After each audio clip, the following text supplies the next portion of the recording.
Bonjour, Perrine Simon-Naoum. Bonjour, Merci d'être en notre compagnie. C'est toujours un plaisir de vous merci de recevoir. votre invitation. Vous êtes directrice de recherche au CNRS, professeure attachée au département de philosophie de Normal Sup, spécialiste de Raymond Aron.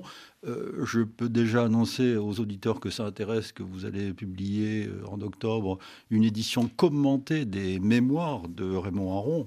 Pourquoi avez-vous voulu publier cette histoire et dialectique de la violence de Raymond Aron, qui est une réponse, une analyse du livre de Sartre, donc comme je le disais à l'instant, critique de la raison dialectique? Alors, j'ai voulu publier ce texte parce que c'est un texte non seulement que je trouve admirable, on aura l'occasion d'en reparler, qui éclaire un ouvrage de Sartre très complexe, mais surtout parce que ce texte revient sur la question de la violence qui est examinée d'un point de vue philosophique. Et donc, c'est un texte qui me paraît d'une très très grande actualité aujourd'hui. À savoir que la critique que Aron formule à l'égard de Sartre, c'est que sa philosophie appelle intrinsèquement la violence. Sa philosophie légitime la violence. Et il me semble que dans le monde que nous connaissons aujourd'hui, la violence est un problème majeur et que tous les arguments qui nous permettent de nous y opposer sont bienvenus. Vous écrivez d'ailleurs, Perrine, la pensée d'Aron nous offre les instruments nécessaires pour défendre nos convictions et garder la tête haute. Oui, car qu'est-ce que Aron oppose à la violence? Pas tellement comme on a l'habitude de le dire, une raison qui serait une raison dépassionnée, mais au contraire la possibilité du débat. Or, vous savez que Aron n'a cessé, et c'est ce qu'on découvre aussi à travers ce livre, n'a cessé de mener un débat avec Sartre. Il a lu une première fois Critique de la raison dialectique au moment de sa sortie en 1961, et il l'a lu rapidement, il le dit, il trouve que c'est un livre complexe, un livre baroque, dit-il, ce qui est une façon élégante de dire que le vocabulaire y est un peu lourd et les idées pas toujours très bien articulées.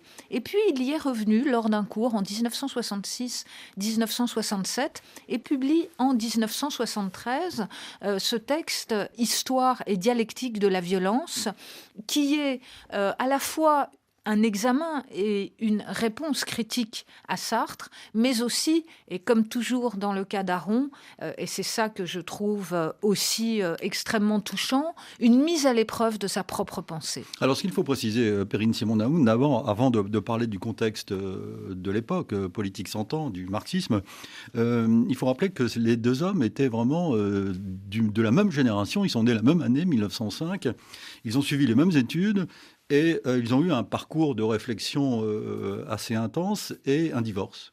Un divorce autour du marxisme, précisément. Alors, un divorce autour du marxisme, mais je dirais que le divorce s'annonce en réalité... alors, le divorce est consommé à la fin des années 1940, mais il s'annonce en réalité très tôt dans leur parcours de jeunes hommes et de jeunes normaliens. Vous l'avez dit, ils appartiennent à la même génération. Ils rentrent la même année 1924 à l'école normale supérieure de la rue d'Ulm et se noue effectivement une amitié intellectuelle, une réelle proximité autour de la nécessité de trouver une philosophie qui réponde à cette question d'histoire qui finalement va être la grande question de cette génération de jeunes philosophes, puisque on est après la Première Guerre mondiale et on est au milieu des années 30 et on voit très bien que s'annonce une Seconde Guerre mondiale à travers la montée des régimes autoritaires, non seulement le fascisme italien, mais aussi le nazisme en Allemagne et le stalinisme en Union soviétique. Or, c'est la singularité d'Aron d'aborder très très tôt la question de l'histoire. Il le fera dès le début des années 30, 1930-1932, lors de ses 2 séjours en Allemagne, oui, où il voit finalement en acte ce à quoi aboutit la montée du nazisme et surtout les forces sociales sur lesquels s'appuie cette montée du nazisme. Sartre, lui, à l'époque, ne voit rien. D'ailleurs, Aron va lui conseiller d'aller en Allemagne. Il va même lui donner son poste, prenant le sien comme professeur de philosophie au Havre, en lui disant, il y a là, donc Simone de Beauvoir le raconte, c'est très connu, il y a un courant philosophique qui devrait t'intéresser, qui est la phénoménologie. Sartre se rend à Berlin en 1933.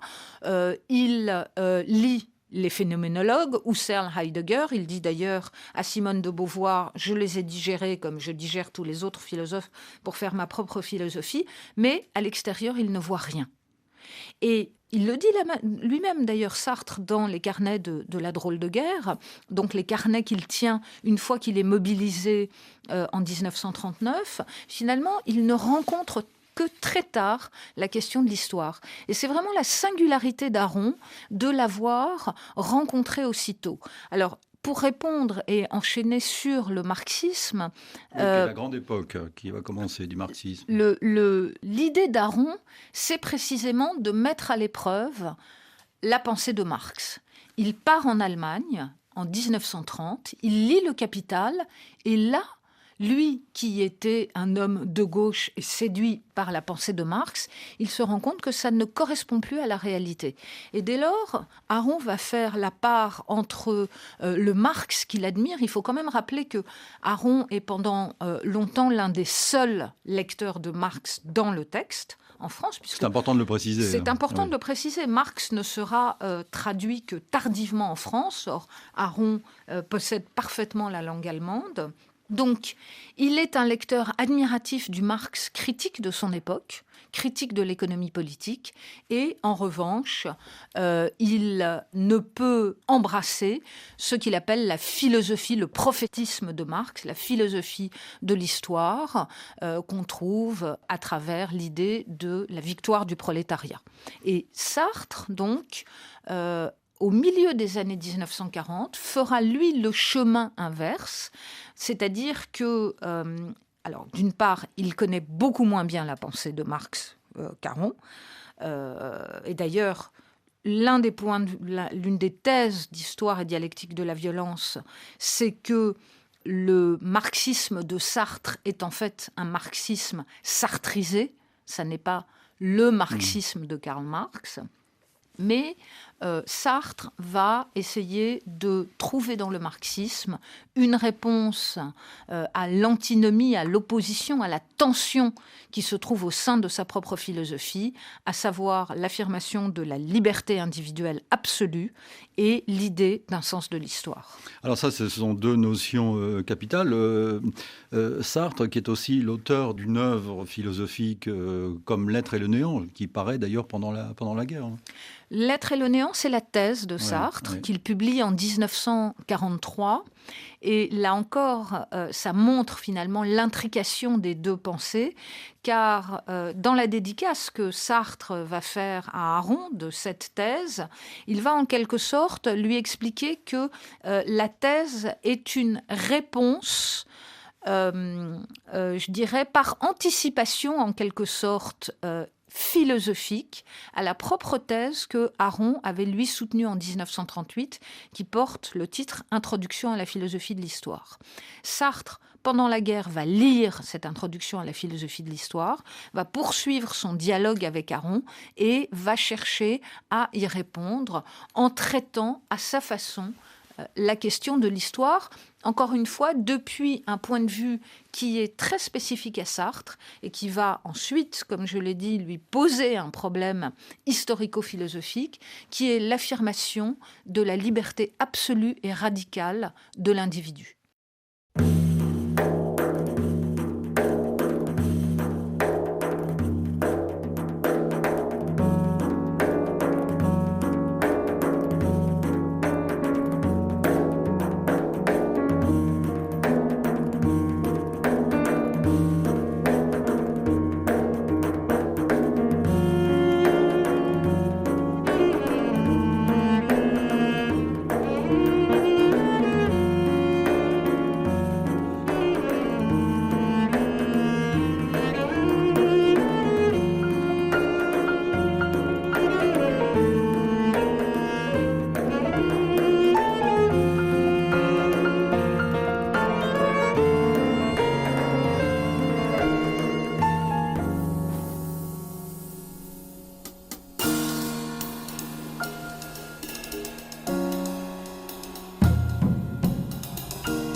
Suite de ce magazine Idées, nous sommes en compagnie de Perrine Simon-Naoum et avec elle nous parlons de son livre Aron, critique de Sartre, son introduction à la réponse de Raymond Aron à un livre de Jean-Paul Sartre. Alors avant de parler de l'histoire et dialectique de la violence de Raymond Aron, il faut revenir sur ce livre de Sartre en 1961, critique de la raison dialectique.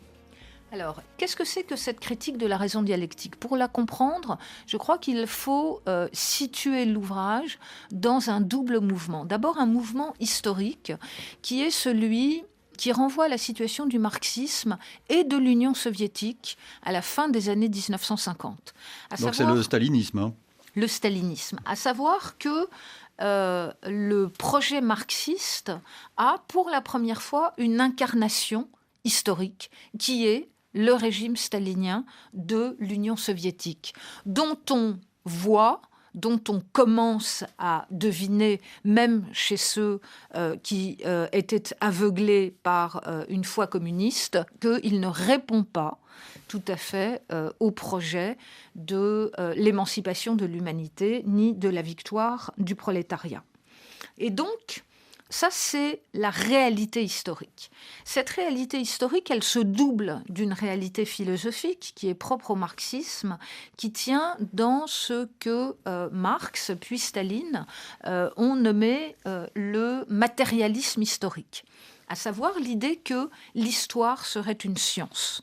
Une science, ça veut dire que l'histoire obéirait à des lois. Dans la mesure où la réalité politique vient contredire le projet philosophique de Marx, le projet du matérialisme historique. Il faut donc essayer de repenser les choses et c'est tout ce que Merleau-Ponty va appeler dans un livre paru en 1955 « Les aventures de la dialectique ». Comment penser l'articulation entre la promesse philosophique du marxisme, le prophétisme marxiste, et la réalité politique de l'Union soviétique. Et donc, le projet de Sartre, d'ailleurs dans la ligne de tout le questionnement, notamment de Maurice Merleau-Ponty sur la dialectique, va être, comme je l'ai dit, d'essayer de digérer le marxisme, c'est-à-dire qu'il trouve dans les formes politiques du marxisme, notamment dans le Parti communiste français, dont il s'est rapproché, dont il devient en 1952, à la grande surprise même de son entourage, ce qu'on appelle un compagnon de route, à savoir qu'il n'a pas sa carte du parti, mais il soutient politiquement le parti. Sartre va essayer de répondre à la grande question posée par l'être et le néant, qui était restée en suspens à la fin de la thèse, à savoir comment est-ce que l'individu s'incarne dans la réalité politique. Comment est-ce que l'individu peut agir dans la réalité politique ? Et vous voyez bien la tension.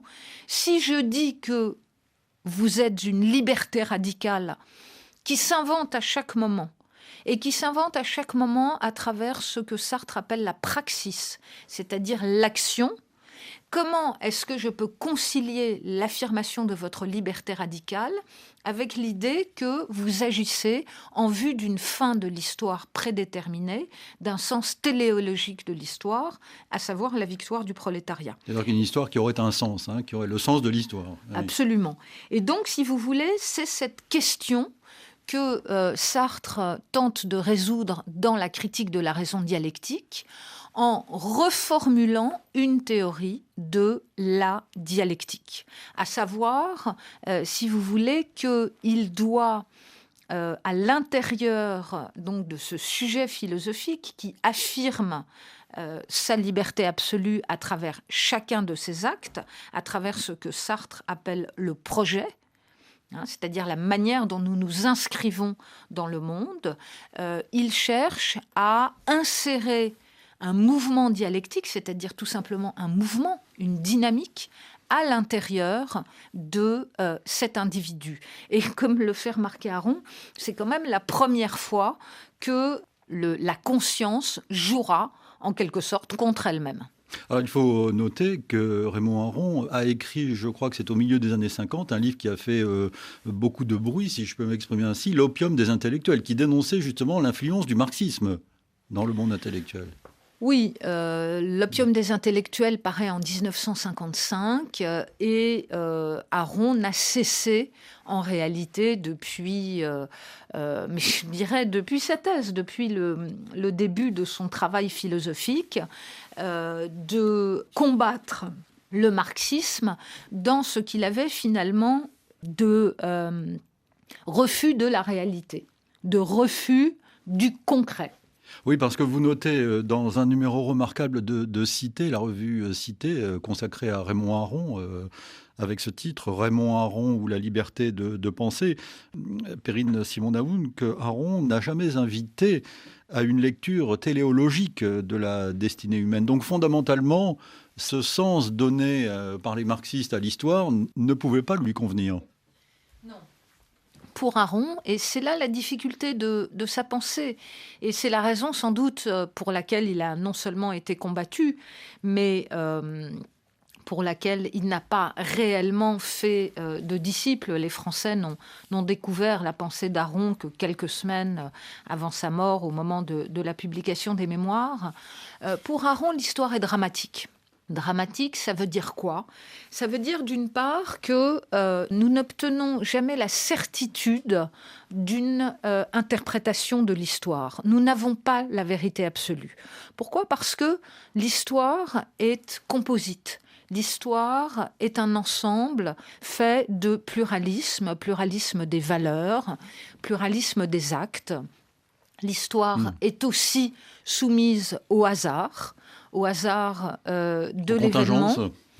Et donc, si vous voulez, il est impossible de prédire à l'avance ce à quoi elle va aboutir. Évidemment, on peut lui donner ce que Aron appelle un horizon, qui est l'horizon de la raison régulatrice, et en cela il est un disciple de Kant, mais ce n'est qu'un horizon, qu'un idéal.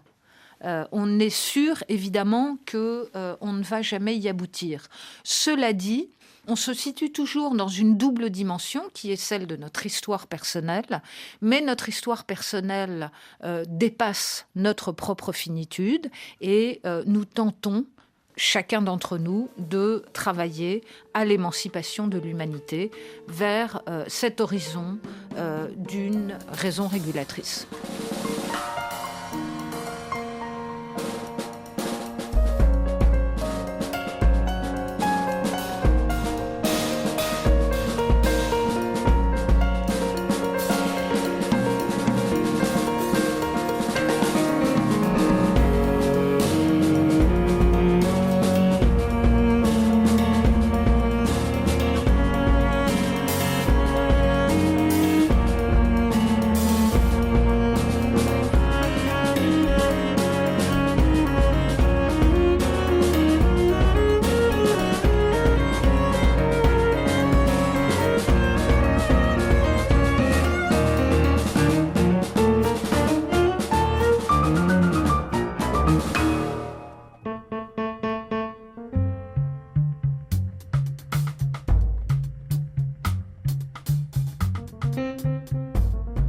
Suite de ce numéro d'idées, nous sommes en compagnie de Perrine Simon-Naoum, professeure de philosophie, philosophe elle-même. Elle nous propose une réédition de l'histoire et dialectique de la violence, la réponse du grand sociologue Raymond Aron au livre de Jean-Paul Sartre, Critique de la raison dialectique. Perrine Simon-Naoum qui, d'autre part, a dirigé le numéro 101 de Cité consacré à Raymond Aron, avec un titre qui dit tout, Raymond Aron ou la liberté de la pensée. Dans l'article et l'introduction de ce numéro, Perrine, vous dites d'ailleurs que fondamentalement, Raymond Aron est le penseur du singulier. Vous avez une formule très éclairante et vous dites qu'il est le penseur du singulier dans l'histoire et penseur singulier de l'histoire. Oui, penseur singulier de l'histoire, c'est ce que je rappelais tout à l'heure, c'est-à-dire la précocité avec laquelle, dans cette génération de jeunes normaliens nés tous en 1905, Aron rencontre la question de l'histoire. Comme il le dit, un jour sur les bords du Rhin, je décidais de moi-même, donc face à la montée du nazisme. Mais penseur du singulier en histoire que je distinguerais, et ça me paraît très important, du sujet sartrien. C'est-à-dire qu'il n'y a jamais chez Raymond Aron, comme chez d'autres penseurs, je pense notamment à Hannah Arendt, le sacrifice de l'individu. L'individu demeure au cœur de sa philosophie et donc il refuse cette dialectique qui définit le sens de l'histoire dans le marxisme, à savoir qu'on peut sacrifier les individus au présent si c'est pour atteindre l'idéal de la victoire du prolétariat et des sacrifices, dans le il y en a eu futur. beaucoup. Il y en a eu, on pense évidemment à toute la politique du stalinisme. D'ailleurs, vous publiez dans ce livre, Aron, critique de Sartre, un article sur Solzhenitsyn et Sartre, qui est un autre grand sujet. Alors, retournons à cette critique de la raison dialectique, Perrine Simon-Naoun, où la question fondamentale est de définir la place de l'individu dans le groupe et de sa solitude qui disparaîtrait dans une action collective en quelque sorte. Absolument. Alors l'ouvrage d'ailleurs, dans un premier temps, devait s'appeler De l'homme. L'idée de Sartre, c'est de refaire une anthropologie. À savoir qu'il cherche finalement à considérer la dialectique non plus comme une théorie philosophique, une métaphysique, mais à la ramener dans le concret. Et donc la question qu'il se pose, c'est finalement comment est-ce que cet individu qui, encore une fois, et toujours chez lui sera défini comme une liberté radicale, peut s'inscrire dans le concret. Comment est-ce qu'il peut se concrétiser et donc comment finalement il peut s'incarner dans cette dimension d'un projet collectif. Alors il décrit un certain nombre d'étapes qui sont des étapes philosophiques dont il faut comprendre et dont Aron, je dois dire, décrit de façon extrêmement limpide l'articulation. Au départ donc, alors, je vais essayer de refaire peut-être la démonstration pour les auditeurs et d'avoir la clarté de Raymond Aron. En fait, qu'est-ce que montre Aron ? Il montre que Sartre va mettre en place ce qu'il appelle finalement une antidialectique. Qu'est-ce que ça veut dire ? On part de cet individu. Encore une fois, liberté radicale, qui fait que, il faut bien que les auditeurs comprennent ce que ça veut dire. Ce n'est pas seulement que vous êtes libre par rapport à un entourage, c'est-à-dire que vous êtes en quelque sorte débarrassé de toute forme d'intersubjectivité, vous êtes également libre par rapport à vous-même, c'est-à-dire par rapport à votre propre passé. C'est comme si vous aviez la capacité de vous réinventer à chaque instant où vous affirmez « je ».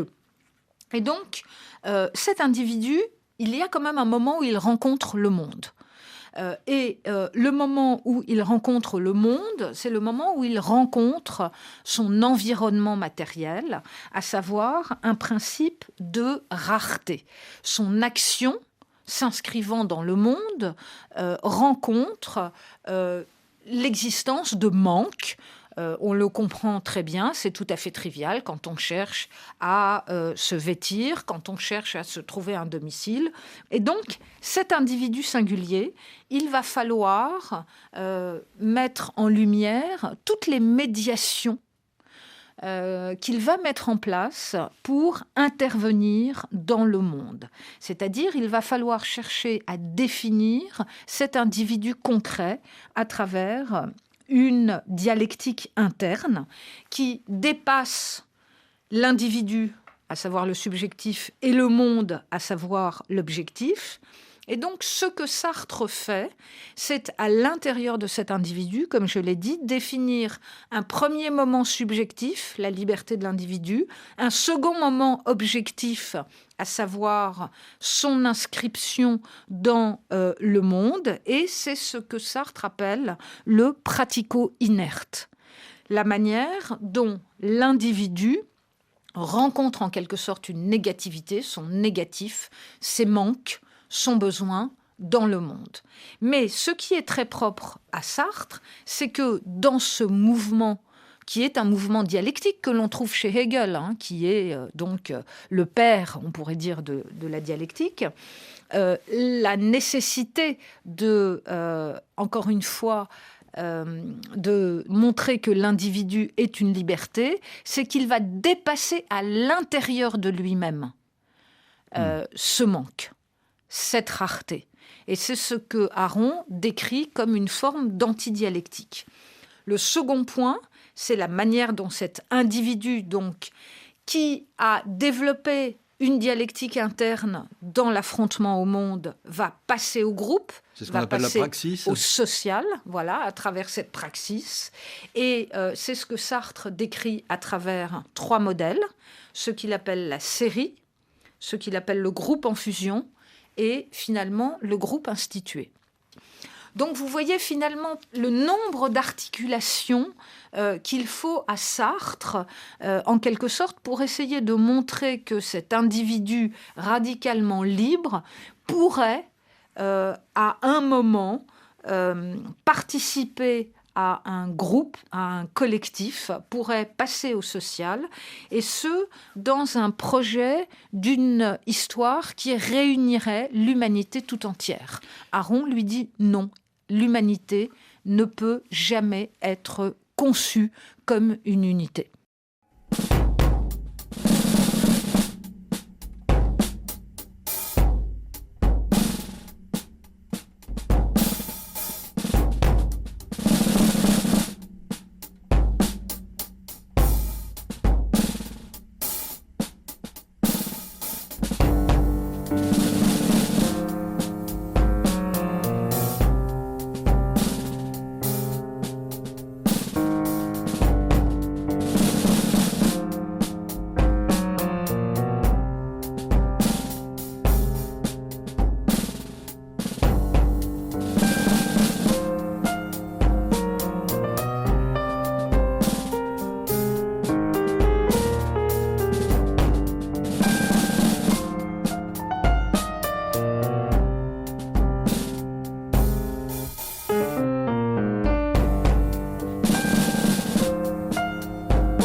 Suite de ce numéro d'idées consacré à Histoire et dialectique de la violence, un livre de Raymond Aron que commente Perrine Simon-Naoum.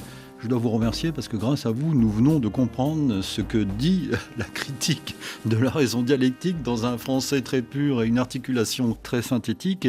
Le problème pour l'être humain dans ce mouvement du jeu au collectif, c'est la phrase de Sartre d'ailleurs, l'enfer c'est les autres. Et ce que Raymond Aron va critiquer notamment, c'est cette marche vers la violence, en fait. Il y a même un chapitre de son livre qui s'intitule « De la liberté à la violence ». Oui, alors Aron montre que cette légitimation de la violence qui est intrinsèque à la philosophie sartrienne, et c'est là qu'il la critique, parce que c'est pour lui finalement trahir ce qui est la vocation humaniste de la philosophie. Aron lit la critique de la raison dialectique, je l'ai dit, dans le prolongement de la thèse de 43 de Sartre, l'être et le néant. Et là, on comprend très bien comment la violence est déjà en germe dans l'être et le néant. Vous savez que le couple qui est central dans la thèse de Sartre, c'est ce qu'il appelle l'en-soi, qui s'oppose au pour-soi. Qu'est-ce que c'est que l'en-soi ? L'en-soi, c'est la concrétude, ce sont les objets du réel, ce sont finalement les objets qui ne peuvent que correspondre à eux-mêmes, qui n'ont pas d'autre vocation que ça. La table, la chaise sur laquelle je suis assise, ne peut pas être autre chose qu'une chaise. En revanche, le pour-soi, qui est donc l'individu, le sujet philosophique, lui aspire toujours à être quelque chose, à devenir quelque chose. D'une certaine façon, il envie cet en soi qui est tranquille, puisqu'il n'a pas d'autre vocation que de correspondre à ce qu'il est. Le seul problème, c'est que nous ne devenons des en soi, nous ne cessons notre quête que quand nous sommes morts. Donc, si vous voulez, il y a dans cette opposition du pour soi et de l'en soi, déjà en germe, finalement, l'idée que l'enfer, c'est les autres. Pourquoi ? Parce que moi, je cherche à affirmer ma liberté, je suis un pour soi, mais je ne peux le faire face à vous que si je vous considère comme un en soi. C'est-à-dire que je cherche à affirmer ma liberté contre vous. Et évidemment, face à moi, vous ferez la même chose. C'est-à-dire que vous n'avez aucune envie que je vous réifie, aucune envie que je vous considère comme une chose, et aucune envie que j'aliène votre liberté. Donc c'est ça que veut dire la première formule de Sartre qu'on trouve donc dans cette pièce Huis clos. L'enfer, c'est les autres. Histoire et dialectique de la violence montre que Critique de la raison dialectique développe à partir donc de cette lutte qu'on pourrait encore une fois ramener au schéma hegelien de la lutte du maître et de l'esclave, l'esclave cherchant à tuer le maître pour devenir le maître à sa place. La question de l'histoire que Sartre pose dans la critique de la raison dialectique va encore plus loin dans cette affirmation de la légitimité de la violence, parce que ça n'est que dans la violence que le groupe se constitue et se perpétue comme tel. Et donc, c'est comme si vous voulez, c'est pour ça que moi, j'ai été absolument saisie par l'actualité de la critique d'Aron. C'est finalement comme si vous légitimiez, pas politiquement, mais pour des raisons philosophiques, l'action terroriste.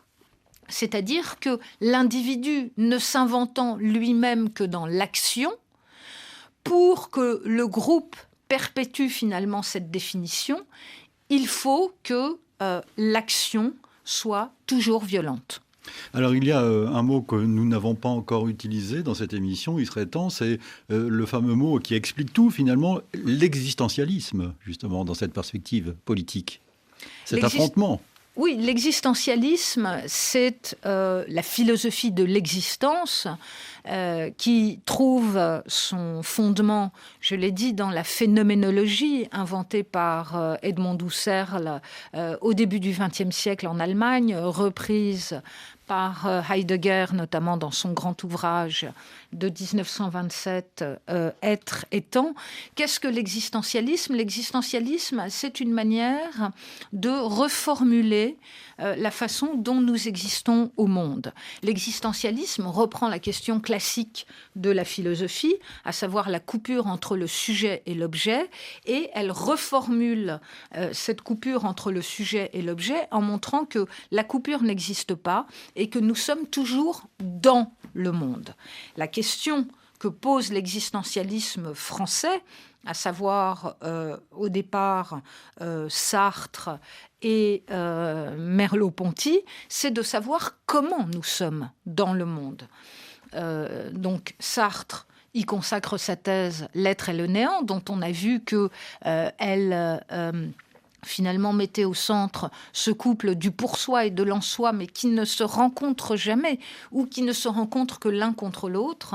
Merleau-Ponty et bien évidemment Raymond Aron, si on pense qu'on peut l'inscrire dans cet horizon philosophique auquel il n'appartient pas complètement.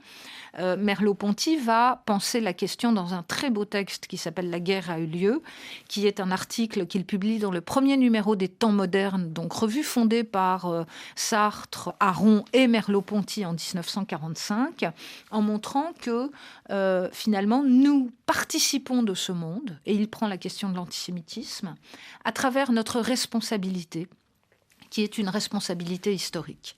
Aron ne va cesser de creuser cette question, mais il la place, lui, au départ, je dirais contrairement, et là on voit bien la différence avec Sartre, en définissant le sujet, l'individu, comme conscience historique. Nous sommes, dès le départ, dans le monde, nous sommes au monde, et nous sommes au monde en tant qu'une conscience qui, justement, se situe, je dirais, à la rencontre, au point de rencontre de la liberté, mais aussi des déterminismes qui nous définissent, déterminismes économiques, déterminismes sociaux, mais c'est face à ces déterminismes que nous devons chercher à exercer notre liberté sans prétendre qu'elle est absolue, sans viser une liberté radicale, mais au contraire, dans la relation aux autres, dans la relation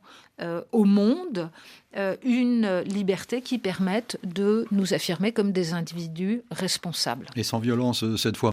Perrine Simon-Naoum, pour conclure cette émission, vous citez une phrase de Claude Lévi-Strauss à propos de Raymond Aron, dans ce numéro de Cité consacré donc à Raymond Aron, Claude Lévi-Strauss qui disait à son propos qu'il était un professeur d'hygiène intellectuelle.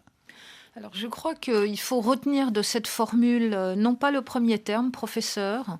Raymond Aron n'a jamais prétendu être un professeur. En revanche, ce qu'on doit retenir de lui, c'est sa rigueur intellectuelle.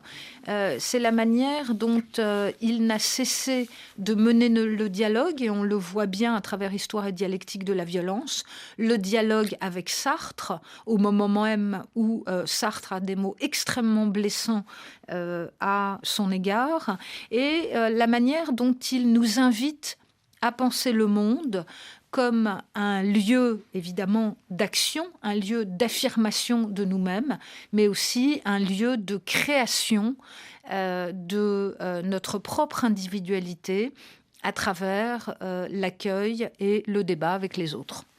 Merci infiniment, Perrine Simon-Naoum, pour votre sens de la vulgarisation, de votre expertise qui nous a rendu très clair des choses souvent très compliquées. Vous nous proposez donc une nouvelle édition de Histoire et dialectique de la violence de Raymond Aron, publié chez Kallman Lévy dans la collection Bibliothèque Raymond Aron, justement. Et il y a donc ce numéro de Cité, le numéro 101, consacré à Raymond Aron ou la liberté de la pensée, que vous avez dirigé également. Quelle activité! Merci à vous. Et bientôt donc les mémoires commentées de Raymond Aron. Idée réalisée par Vanessa Rovensky, bien sûr. Retrouvez-nous aussi sur le site de la radio et l'appli RFI en podcast. Nous vous donnons rendez-vous dimanche prochain pour la suite de nos idées. Merci de votre fidélité.